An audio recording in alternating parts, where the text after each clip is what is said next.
Trace. This is a podcast where we trace the life of a film from conception to production, all the way to release and reception.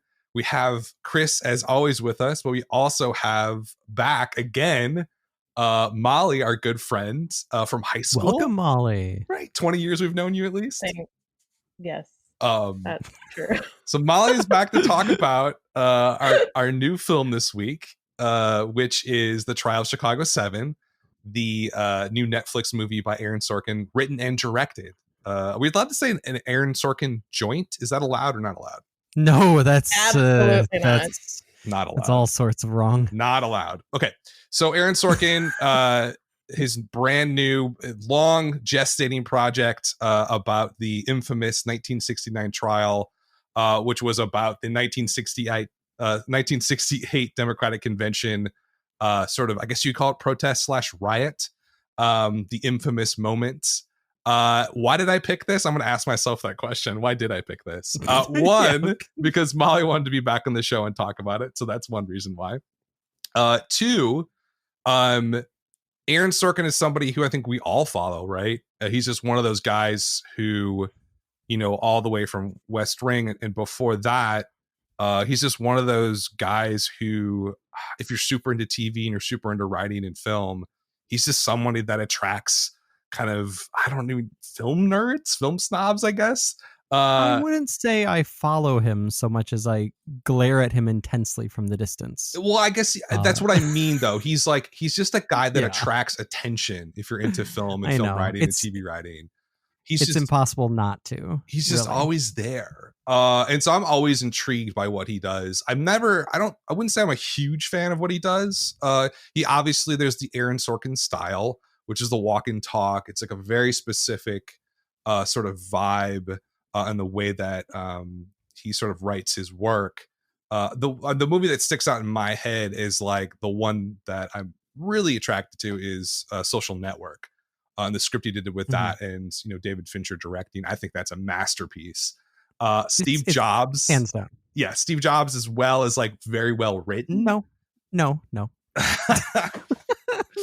Molly, let's you jump in on this. What's your take on Aaron Sorkin in general? I am curious. I like him, but I don't love him. It is. Oh, that surprised me that you say you like him. Even I don't. Yeah, that's probably good. To be honest, I feel like you're gonna walk that back in 2 seconds. So. By the end of this, you will be cursing his name, I'm sure. Aaron Sorkin for me is like, it's like I can't ever decide how I feel about him. So I was thinking about this a lot, like last week, and I mean, I feel like the conclusion I've come to is sort of like a begrudging appreciation for the skills that he does have. I mean, he's got a limited bag of tricks, right? Like, I enjoy The West Wing. I enjoy Sports Night. I enjoy American President. I enjoy Social Network. I'll even enjoy a Moneyball, which is surprising to the rest of anybody. But I mean, I think like I feel like he works best when he has like counterbalancing forces like a David Fincher or like on the best of the West Wing, he had like John Wells and Tommy Schlamme, who like were co-exec producers who like I feel like kind of balanced out his, you know, more over the top impulses when it's just him. If it's like just all him all the time, what you get is like Newsroom, which I think we can all agree is just like a disaster of Sorkin just like going so far up his own butt. So, I mean, but what's worse, the Newsroom or Studio 60 on the Sunset Strip? Oh man, okay. Studio 60 on the Sunset Strip, no. But like Studio 60 on the Sunset Strip is like, is an enjoyable disaster piece in the way it's like Aaron Sorkin's Coke Diaries on a network TV show. It's just like there's something insanely endearing about the fact that it's like it's straight up like his, like it's a weird version of his life. Like Matthew Perry's a proxy for him and Sarah Paulson's a proxy for Kristen Chenoweth, who he was dating, and like all these weird, it's just, that's, I think the weird sort of like understanding of that just makes it a weirdly contextually entertaining for me in a way that Newsroom is like super just like sanctimonious most of the time. Right. But I mean, the conclusion for me is like, you know what you're going to get with Sorkin, right? Yeah. He's got a certain type of talent. He's got a certain style. Like, I think people get frustrated or disappointed with him when they expect something.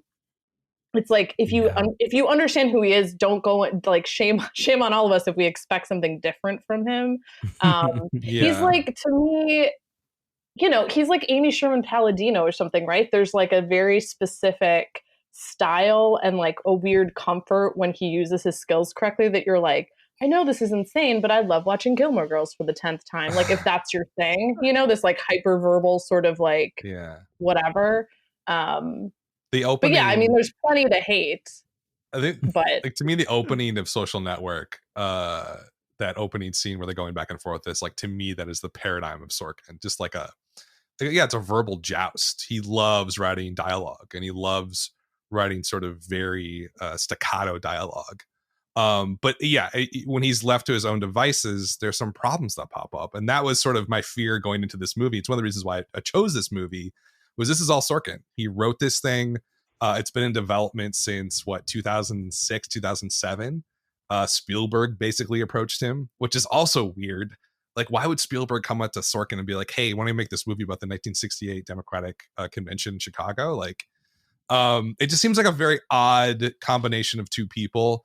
And especially Sorkin, he's not exactly, I don't know, he even says this in terms of having this meeting with Steven Spielberg. He left that meeting, basically saying that he's clueless about the historical facts of what happened in 1968. So why Spielberg chose Sorkin? Why do you guys think he chose him? Is it because of that style and his ability to do like really, I don't know, tight dialogue, or A Few Good Men? I mean, what do you think that it was that Spielberg saw in Sorkin to pick him for something like this? It's a tough project, super tough project. Yeah, I think it says, I feel like people maybe overanalyze Mr. Spielberg sometimes. Yeah. I think that he was basically just seeing that Sorkin was starting to direct or had eyes on directing. Yeah. And he, got famous based off of his A Few Good Men script, also, infamous courtroom drama. Yeah. And he kind of just put two and two together. And I think that's, largely also the reason it falls apart, because it's a very basic equation, but not considering the sensibilities of Sorkin's politics himself. I wonder if Spielberg's even actually seen more than an episode or two of The West Wing. But also, I mean, Spielberg had probably, if this happened in 2008 or so, he probably was already working on preliminary drafts with what's his name, the playwright for Lincoln, Tony Kushner, right?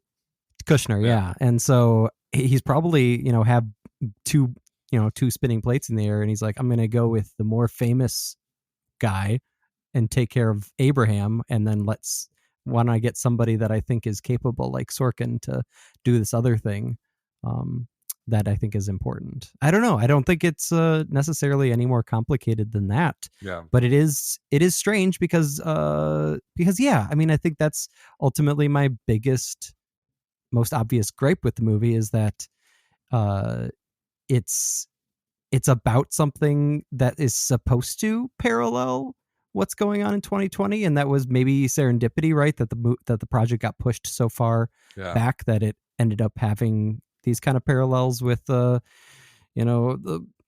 post George Floyd protests in America this summer.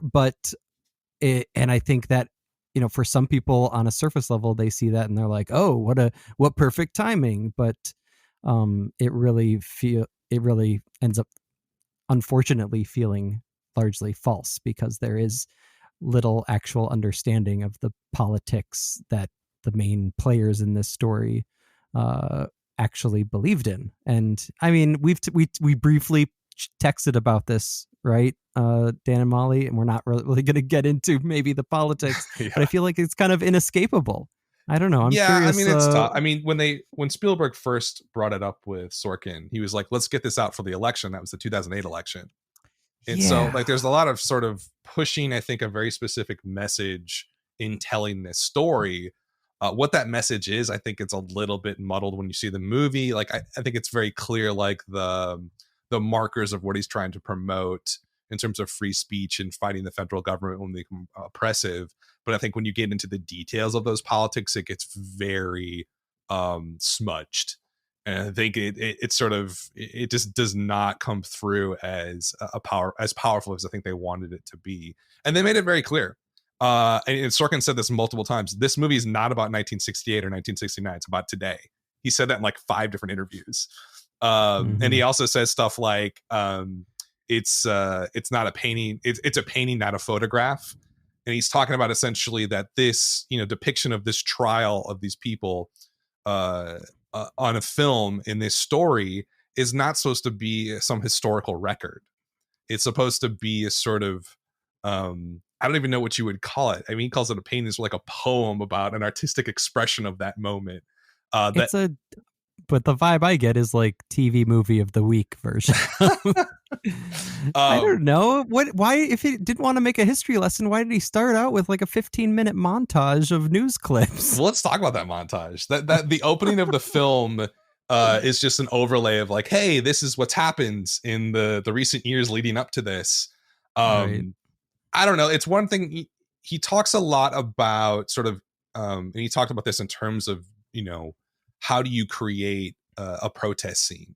He brings this in one of the interviews, and he's like, it's done so poorly so often. And he brings up Argo as a good example of doing it well, where you you sort of take historical footage and sort of intersplice the actual movie.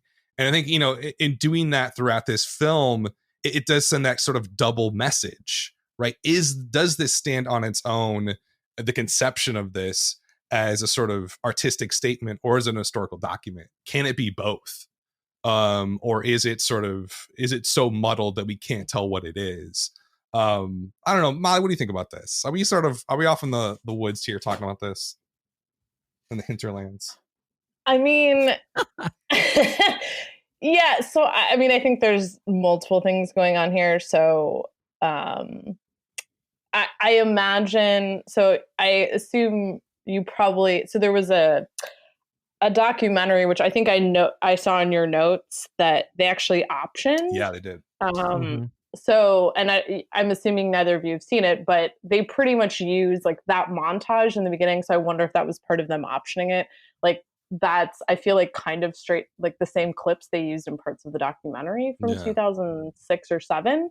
So I do wonder if that's like a weird part of why they optioned, or where they ended up spending that money, is being able to just like crib certain chunks of how they spliced, I mean, public image stuff, but like being able to do it just in the same way, because it's almost like note for note, like a montage from the documentary.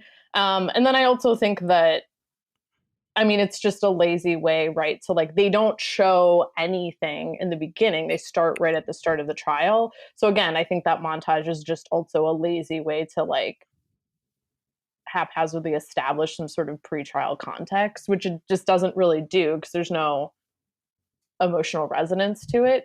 Which I think undermines, feeling sort of connected in a different way. Because you see them in flashbacks kind of, throughout the movie, but like the characters, but you don't, I don't know. I feel like to me, it was like a very like weird choice to start the movie that way, or to like establish your characters by not actually showing them doing anything they were on trial for. I don't know.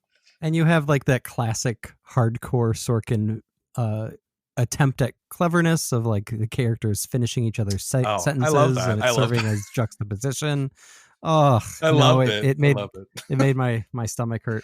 That's the Sorkin that I like. I mean, I actually, that's the thing, is like, it takes me on a journey. He does it a couple times and I'm like, oh, I see what he's doing here. And then he just like hits it harder and harder as much as he can for like getting as many words per minute in as possible. And it, I don't know. I get it. I know that that's what makes Sorkin, but it also, I feel like, takes me out of the moment. Whereas there's scenes throughout like the middle section of the film that really feel a lot more authentic, even if they still, get marred by some really winky nudge things.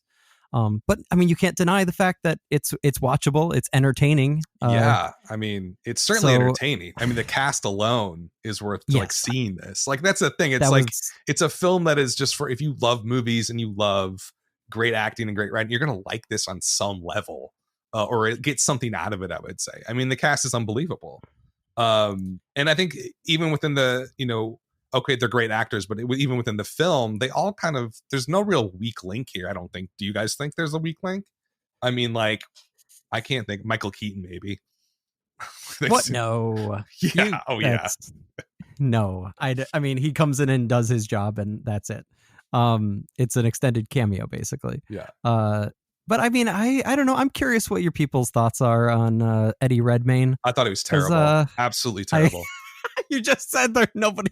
There's there's no weak links. He's classic. I just I guess he's not okay. Here, I gotta refine my statement.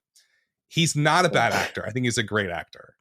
He's good in a lot of different things. He's good in this. He's good in theory of everything. His accent is so wrong and so off that it totally takes me out of the movie so many different times. I thought Sacha Baron Cohen's attempt at a New England Boston accent was way worse. I thought it was I don't know. It was way worse. I feel like the Boston accent is pretty easy if you do certain things right, like the long A's and stuff like that. Remy Eddie does not sound like an American. He certainly doesn't sound like Tom Hayden sounded like. I don't know what he was doing. I don't get it. I mean, that's a central issue, and we talked about this with the same trio of us. Talked about this with Devil All the Time, right?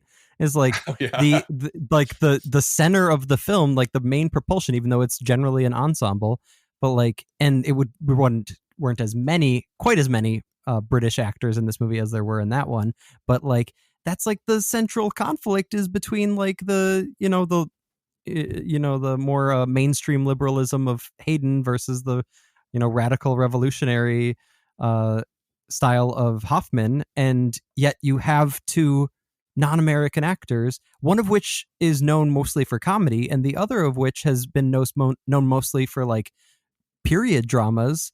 And it's just it really, that's the other aspect that took me out. Other than that, going back to your original statement, Dan, I do think that everybody else surrounding them is great. I think that somebody makes a really good point that I'm also curious your guys' thoughts on how they treated the character of Bobby Seale, the co-founder of the Black Panthers, in the movie in general. But Yahya Abdul-Mateen is absolutely as somebody I read put it, acting circles around everybody every chance he's on screen. Yeah. And that it's disappointing, but I'm still glad I got to see it. That but then, I mean, that's the nature of the story, right? Is that he gets his mistrial and then he's just excised. And then we get this one brief glimpse of kind of a coda for him when, for whatever reason, Hayden and the lawyer who was never his lawyer visits him in jail, which was obviously fabricated for the movie to inform him of Huey Newton's assassination, even though he already knew that. I don't know. It's just that's the other thing is when you have, and that also happened with Eddie Redmayne's character at various other points in the movie when they go and try to get Keaton's character Ramsey Clark to agree to be their star witness. He's there for some reason just leaning up against the door frame with his messenger bag, and it's just so many details like that take you out of what is otherwise a generally well-acted movie. Not only Abdul-Mateen's doing great, Mark Rylance is awesome as Rylance the attorney, Frank Langella as the horrible judge. It's just it's frustrating when a movie has so many good elements, but you constantly get distracted by the mess that is surrounding. And I think it goes back to what you were saying, Molly, about it. I mean, Fincher is clinical, and so he would have caught these kinds of obvious mistakes. And this is only Sorkin's second feature, but also it's he's so self-serving that there's no counterbalance, like you mentioned, to keep him from doing these kinds of inane things that really are a detriment to what is otherwise a well-told story. Yeah, I mean, I think a lot of what you're saying in terms of all the elements being there. And that's why I was excited about this movie, because it's a period of history that I'm, really interested in. I love Sorkin as a writer for the most part. But in direction, did you guys see Molly's Game? You guys saw Molly's Game, right? Yeah. Molly, did you see Molly's Game? Yes. What are our thoughts on that? I thought it was entertaining, but it was not a good movie, right? Am I wrong in that? I mean, it was, I don't know how I felt about it.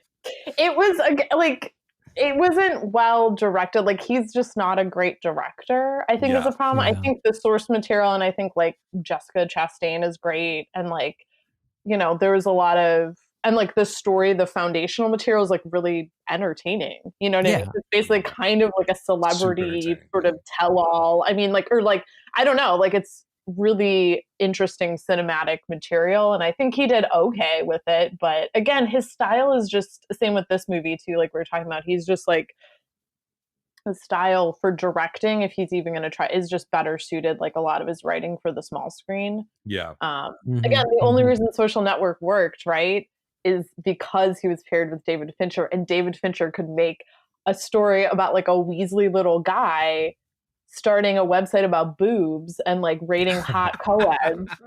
You know what I mean? And becoming a whiny little CEO. Like the only, like not only, but like David Fincher had the capability with his style to elevate that to make it feel cinematic, right? Like if Sorkin tried to direct that, or plenty of other directors, that would have, I think, have still felt very small screeny, like a lot like his other stuff does. Yeah, no, I think it's a solid point. With a lot of money here, this was shot for what, $24 million after all they spent $11 million. Sorry if I'm not allowed to say boobs on this podcast. You are. No, I'll have to mark it as explicit now.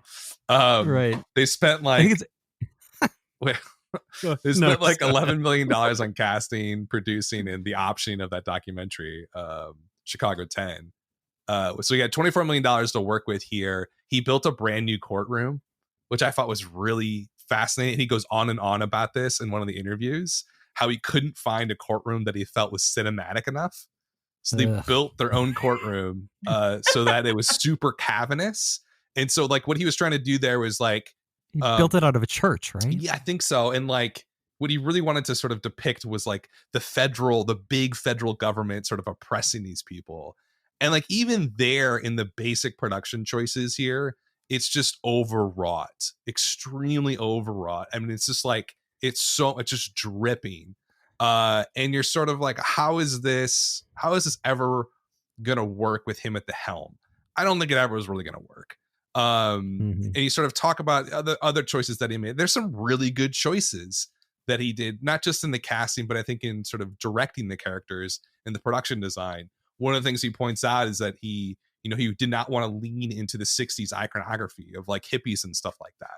He's like, don't do it. Sort of really focus on this story of these people sort of, it's a political show trial, essentially, is what's happening. And it's the moment when, a new president is coming in and sort of, laying down the law, so to speak, and punishing his political enemies out in the open. And so it is a real sort of extreme moment of sort of an anti-democratic sort of revolution happening, or counter-revolution happening in the United States, where some madman who's kind of a complete jerk gets into power and sort of wants revenge on people who don't like him. That's what it was about. A lot of it was. And I think that there's such a fascinating story there, but in Sorkin's hands, it just sort of, in a lot of ways, he accents interesting aspects of that moment. The characters, who they were, the yippies, their approach to protesting and sort of starting a revolution, and sort of the SDS route, which was not nearly as mild as he depicted them at all. And sort of he does a lot of great things here, but I don't even know, going into this, did you guys think that Sorkin was going to be successful with such a project like this? Because it is a very hard thing to pull off overall. Yeah, well, I mean, I think, the scope of it is a problem, but I could tell that with like the opening montage in Molly's Game too, with like the whole backstory about her skiing incident. Yeah. Like I remember feeling as soon as that sequence was over, like, wow, he really just dove in here and does not care about like he that's the thing, is like he loves himself so much that he's going to try something huge. But then I see like a different pattern emerging with this movie. As you run through all these details of the production, Dan, it's like he's focused so much on what not to do that he's Yeah. ultimately like not committing or making any choices. And I don't know if that's just like almost like a reversal of course after the failure that was Molly's Game, because that was a bomb, right? Yeah, it didn't do all that well.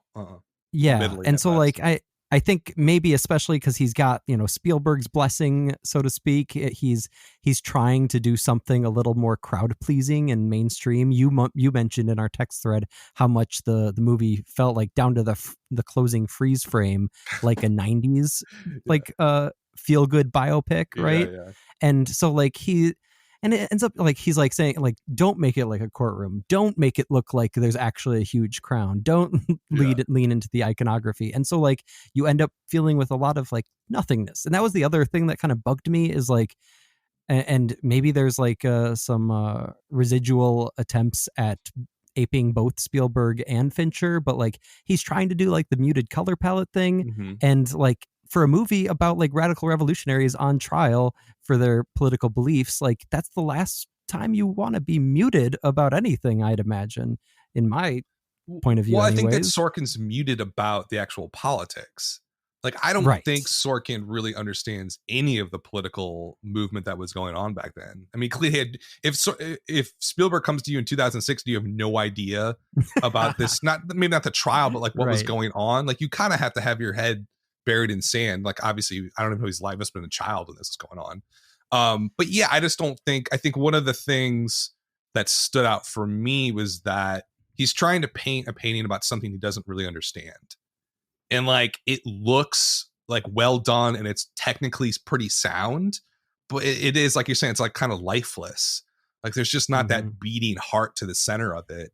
But the way, you know, I think we're all pretty critical of the film. I think there's certainly things that are good about it, but that's not the common perception at all. We are way in the minority in terms of how this film was being received. I mean, even before it was released, it went through a huge bidding war. You know, Paramount was going to try and put it out in theaters, but because of COVID, and there's a great line by somebody from Paramount where they basically said, this is not the type of movie that we want to put in theaters when COVID is out there, because the people who believe it's a hoax and will actually show up don't want to see this movie. And so they decided to say, hey, let's put this out on streaming. And I love this. They gave Netflix, Amazon, Apple, Hulu 24 hours to watch the film. And then there was a bidding war. And why do you love that, Dan? I love that because it's just like, it's such a fascinating little tidbit into how movies are sold. And a movie like this, where it's like, there's so much hype around Sorkin's name and the people attached to it, that they're not bidding on a film, they're bidding on a product, right?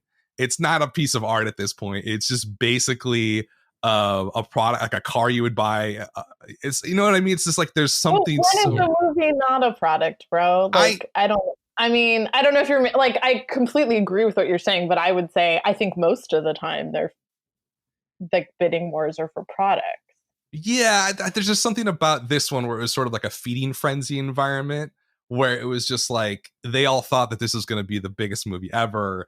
And then Netflix finally buys it for essentially $56 million, which is, this is just an accelerated version of what happens at Sundance, right? Well, so no, I'm not necessarily. curious. Not necessarily, no, because a movie like this at Sundance wouldn't sell for more than $15 million, right? Because right, yeah. So it's like it's a jam, like a obscene version, right? Where yeah, it's, like only... a movie executive did a couple lines of cocaine and decided to buy a film. This is what happens. So I'm curious, from your point of view, is this the way things are going now, especially for some of these like mid-sized dramas that aren't going to have a blockbuster appeal to them? I think so, for at least a while, until I would say whenever movie theaters start to really reopen, which will probably be the end of 2021, maybe into 2022, I would say it'll be like this. And you know, the Netflix is flopping down $56 million. How do you get that back? Right? How do you get the $56 million back? Well, you have to have people to sign up. You lower your churn rate with subscribers and stuff like that. But it's very hard to pinpoint that $56 million coming back into your pocket. Basically, it's kind of a delusional attempt to buy up as much content as possible. It's an arms race. It's a content arms race is what's happening. And so that's why you get a movie like this, which isn't even in the top 10 anymore. This thing came out like 10 days ago, something like that, a week and some ago. Yeah, wasn't that crazy? Yeah, not in the top 10. How quickly it fell. Hubie Halloween's still in the top 10. I'll tell you that much. And so I find that fascinating because the business is it's been flipped. It's been sort of turned over in a single year or the last 6 months since COVID started. And you have movies like this, which are being bought for way too much money, which are not going to return their investment whatsoever. But I think the point I was initially on there is that like there is a lot of hype behind this, and I think that hype is kind of followed through with like the critical responses, right? I mean, critics love this thing. It's got Molly. What do you want to say? You want to say something? But again, don't you feel like part of? I just feel like that's part of the industry. Right? People always overspend on stuff, and part of it is like them. Yeah, like it's also, I would imagine, also Netflix buying into like an elevation and of like, you know, its brand by association definitely. With prestige and certain creators, and that may pay dividends, you know, an award season, and that adds cachet to their, you know, Netflix brand, that they're even more. I mean, I feel like that it's not that surprising to me, I guess. I don't know. Yeah, and it's funny you mentioned that because they just announced that today that every single actor is going to be put up for a supporting actor in the Oscars. Yeah, I mean, this is like a classic. I mean, that's what Sorkin does mostly is, you know, in like movie stuff, it's showcase for actors. I mean, that's why even when the script is kind of shitty, that's why people will like work for scale, you know, or like whatever. I mean, what about the female actors? Are they going to be put up for the awards? Absolutely. Which undercover that he was like, I gotta have a lady in here, so let me make up a female. Totally made up. Did not happen. Did not happen. Yeah, I mean, he also, to me, what's fascinating to me to watch what he decided to change, from the actual. I mean, it's part of like Sorkin's hubris. I feel like if I leave nothing here, my Film Trace legacy is coming on to just be on Netflix, on overstuffed Netflix ensemble movies that I argue should never have been made, because there's no justification for this movie being like, to me, if you watch that documentary, it's a much better production than this. They have amazing voice actors doing some like animation reenactments, and like the cast is great, and the use of documentary and the use of interviews and like found footage of like Abby Hoff, like just it's so much like a better evocative description. And like the trial itself, right? Like the transcript from the trial is all public, all 20,000 pages of it. A lot of, you don't need, like Sorkin makes up dialogue and like makes up all the plot points. Like the Ramsey Clark thing is like kind of like half of it's made up. I mean, it's real. They did a voir dire with him, but like they didn't, there wasn't that like gotcha moment. It was just like, he needed like a plot point, when it's just like, you don't necessarily need that. The weird decision to like only have Bobby Seale gagged for like 2 minutes instead of 3 days. 3 days, Like having David Dillinger, who's like a pacifist, punch somebody in the face, which didn't happen. He yelled at like his bail got revoked, but he yelled like at a witness who was lying about him, like some police chief, and he called him, I don't remember what it is, I think it was, called him a fucking pig and told him he was a liar. He like snapped. Then his bail got Schultz. He called Schultz a Nazi and a snake, and that got him. That's the moment that where he got taken into custody, supposedly.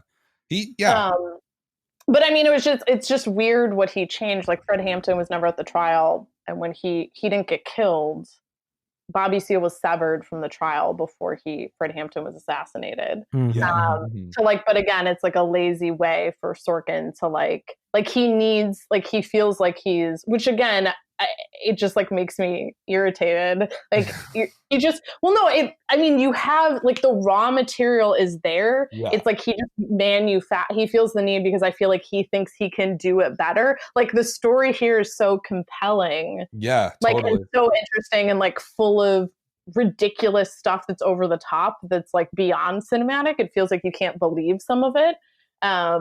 And he doesn't even use that stuff. He's like, no, I can do better by like weirdly Frankensteining these things together that don't need to be Frankenstein. Like the emotional impact of like Bobby Seale being bound and gagged for 3 days and like continually asking for self-representation. Also, sorry, last rant was like the thing that actually annoyed me the most was weirdly trying to make Richard Schultz like this like sympathetic prosecutor. God. Terrible. A weird scene in the park with Abby Hoffman and Jerry Rubin being like, "We love you, buddy." Like that was the weirdest scene ever. I was like, that is such a strange choice. And to have him make the motion to sever Bobby Seale's trial, which did not happen. The judge did that. Yeah. There's sort of like, yeah, anyways, there's so many other things around this case that like all the FBI stuff, the FBI collusion with the judge. Oh, absolutely. Like, just all of these things that are just like fascinating, fun stories. Like Abby Hoffman requested that Groucho Marx be a witness to talk about be a witness on like American humor and stuff. And Groucho Marx agreed, but his agent, his lawyer wouldn't let him. You know, did you guys know that Tom Hayden was married to Jane Fonda for 17 years after that? Yeah, why was that a plot point? Also, that should have been in the end, the postscript. Right? That should have been the end. But Mary also, Jane why was the postscript? This is the thing that why was the postscript, and I don't know why he changed, or just nobody fact checked this movie, why they said Bobby Seale was on trial for killing a police officer. He was on trial. The New Haven Black Panther trials were for him and 3 other people, like 2 guys that were charged with murder, and 2, him and Bobby Seale and somebody else who were charged with like accessory and like conspiracies commit murder. And the 2 of them, Bobby and the other person, were acquitted. The other 2 people were convicted.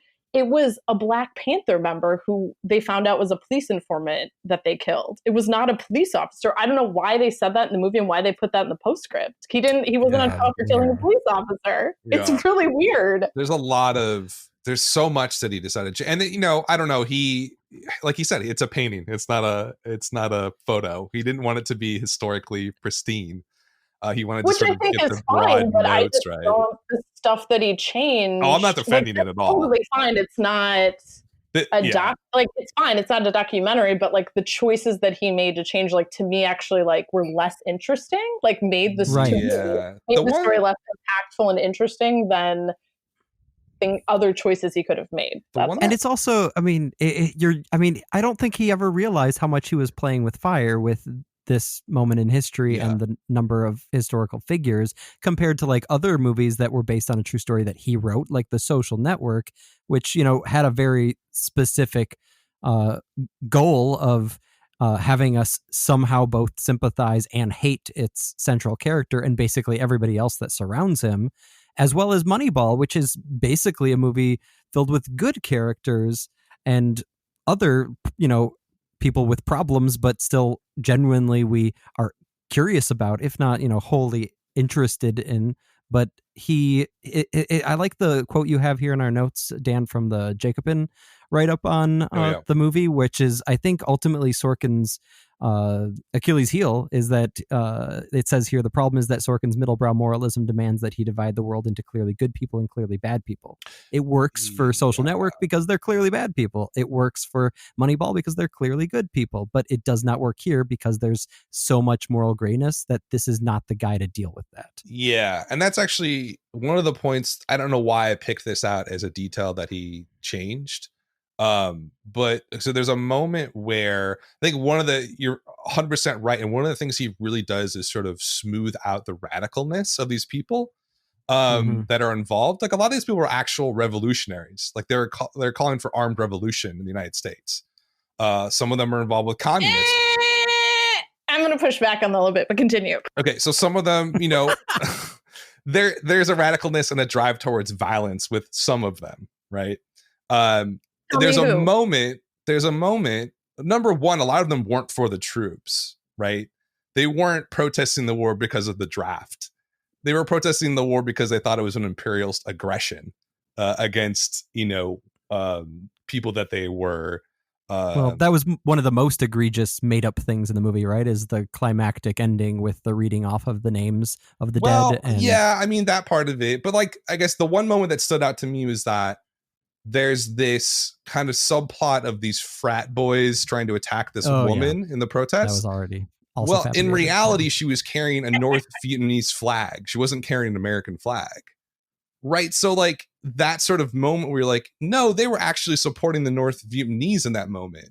Like not the US troops, not the you had to get some ladies in there, don't you see? and then he makes up the rape scene in the middle of the assault in Grant Park, and you're like, just that whole thing is just exactly what you're saying. Like nobody here is exactly a pristine or perfect hero.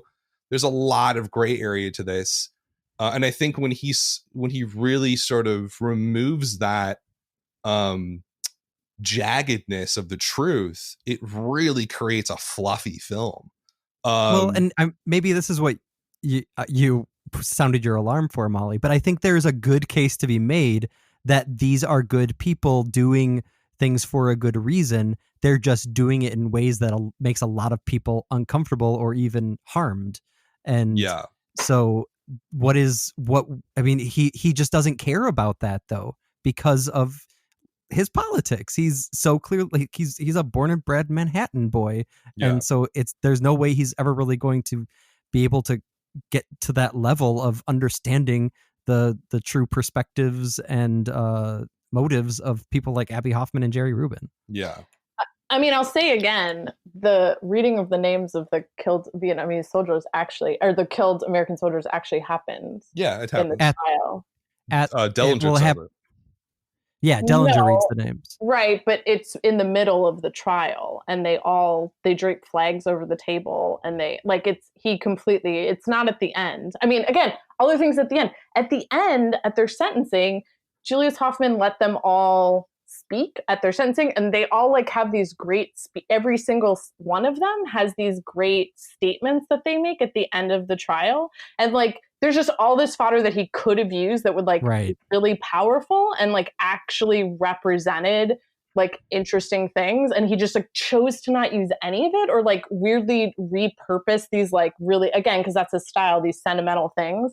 I'm gonna plug here, if you really want to know more about this, they put this thing that I remember watching a long time ago. Somebody like which I love them, and I love weird DIY janky things. There's this movie from the late 80s that's called Conspiracy: The Trial of Chicago 8. And I think maybe it aired on HBO at some point, or like, I don't remember who produced it. And have you seen it? Yeah, I've seen parts of it. Yeah, I think it's HBO. Oh, what did you think? That was good. I mean, I thought it was interesting. Why was it interesting? I mean, it's just it feels like, I don't know, it feels more authentic than this does. This just feels, I don't know, like but authentic in what way? I mean, I don't know. Like when you're looking at an historical sort of event, there's a lot of ways you can present it, and the way that Sorkin does it here is just sort of, it just doesn't feel. It feels like the bedtime story version of reality, if that makes sense. Like it does not feel like this actually happened, like any of it. And like even especially like at the end with this sort of stirring moment where he reads off the names, doesn't that not feel like it's completely made up in some way? And it wasn't, right? You said that it wasn't made up. I mean, Tom Hayden didn't say that stuff. David Dillinger. Well, and it didn't happen at the end of the trial. I mean, that was when he takes away the deliberately political nature, or like the intended political nature of a lot of these actions, right? So like he makes Bobby Seale's outburst about like, I'm so upset that I found out Fred Hampton got murdered. One, didn't happen at that point when he got gagged. Is like, and again, undermine the fact that it was like it was just the escalation of him continually using this strategy to request representation. Again, it's like he just like finds these weird ways because he thinks that is like smart or something. I don't know. Or he just like finds these weird ways where he thinks he needs to manipulate you emotionally. And so like repurposing that thing, instead of making it about, it was like the some National Day of Remembrance or something, is when they put the flags out and started reading the names before court started that day. Yeah. But it's like, again, let me repurpose that moment as like Tom Hayden decides it was unintentional, it was sporadic, and it was about him having a change of heart, you know, like. It's funny because I've actually watched his masterclass. Thank you, Molly, for giving me your account access to it. Sorkin's masterclass on writing. You need to cut that out if they're going to come for me. They're coming for you. I've borrowed it. And he talks a lot about, how he writes his script and writes the story and what the golden rules are for him. And it really does stick out to me seeing this movie and hearing your criticisms and our criticisms of it, that he doesn't view characters as real people. That's one of his major points, is that characters that you put in a script are not real people. They only live on the script, and their only real purpose is to sort of, be these sort of foundations of the narrative to sort of push the plot forward. And of course, his versions of plot or his rules for plots are very dogmatic, like overcoming all this sort of stuff. And so that's why we get the Tom Hayden conversion that happens, which is complete BS and makes no sense to the historical person that was Tom Hayden at all. And so I think that like there's a lot here where it's sort of like Sorkin has a set way of doing things, and he was never going to bend to sort of change to this specific political story. He was never going to do it. And it just, I think as someone who went into this film with a lot of, I don't know, maybe sort of anxiety and sort of excitement about it, like he kind of just dropped the ball, I think, for the most part. But what blows my mind about this is I think all three of us are critical of it. That's not the story that's being told out there by critics. It has a 91% on Rotten Tomatoes. It has a 92% audience score. Its letterbox is near 80, which is considered like God tier. That's like a masterpiece. IMDb, less so, 80, whatever. We're clearly in the minority here of being critical of this film and saying it's not all that great. There's some good elements to it, but everybody else for the most part is saying that they love it. What are we missing? What are we not seeing that other people are seeing? I mean, I was reading the Mick LaSalle and Richard Roper reviews, which are both glowing. And I mean, those are two populist guys. And I think ultimately what we end up getting a lot of the time in these kinds of horrible moments in history, not that this is a precedented moment by any means, but you end up with people just kind of reflexively hoping and looking for something inspiring and warm. And even though it's a really thorny issue and a very ugly time in history, he does what he thinks the people want and ends it on this, rousing note, and with this really awful maudlin score from Daniel Pemberton, who really, I wish that there was a better way to have that kind of feeling, and maybe it's getting old and jaded, but I think that there's really no way to do that authentically, and so he has to manufacture it, and so that's where the manipulation comes from. I don't know, it's I think I'm interested to hear your findings about why perhaps the British and Australian critics were more harsh of this movie. I guess than I don't anybody know, because I was going through the negative reviews, and I just sort of noticed this pattern that these are top critics. I'm not going to pick like any, like random blogger. Like these write for big papers and stuff like that. And like, yeah, there is a pattern where the British and Australian and non-American reviewers are a little bit more harsh. And I wonder why that is. I don't know. I think they have a little bit more distance here, and they're outside of our political moment right now, so they can kind of see with a little more clarity, I would say. And I think often, and this definitely just my opinion, but I think oftentimes people, especially in Britain and even Canada, Australia, they pay a lot of attention to American politics, and in a lot of ways they can be more educated than we are about our own sort of system and history in some ways. I don't know, Molly, why do you think that the critics and audiences have really taken to this film, at least the people that have sort of rated it? Why do you think that it is, has such a popular sort of viewpoint right now? I mean, I think people, you're giving them what they want, man. It's like he followed the recipe. No, I mean, for real, he followed the recipe. It's like all-star cast of dudes. Love that. Lots of dudes. I mean, come on, yes. guys. Like, let's be real. All-star cast of men.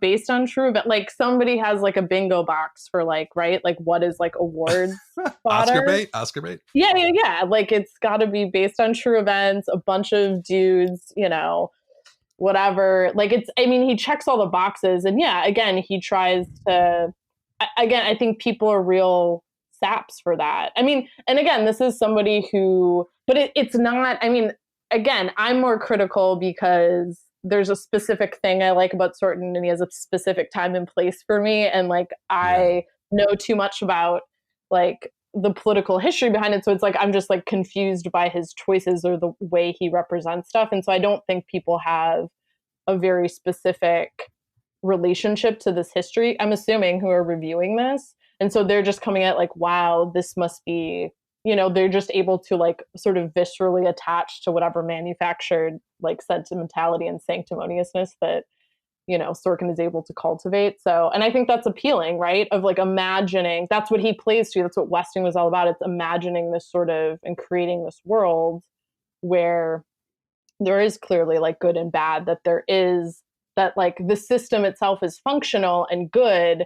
It's only sort of mucked up by, you know, the occasional kind of whatever bad actors. But yeah, I mean, I think people, this is I'm not surprised at all. That's why I'm saying, like, I'm not fooled. I'm not mad at Aaron Sorkin. Like, fool me once, shame on you. Fool me 8,000 times, shame on me. Like, I wasn't expecting something different from him.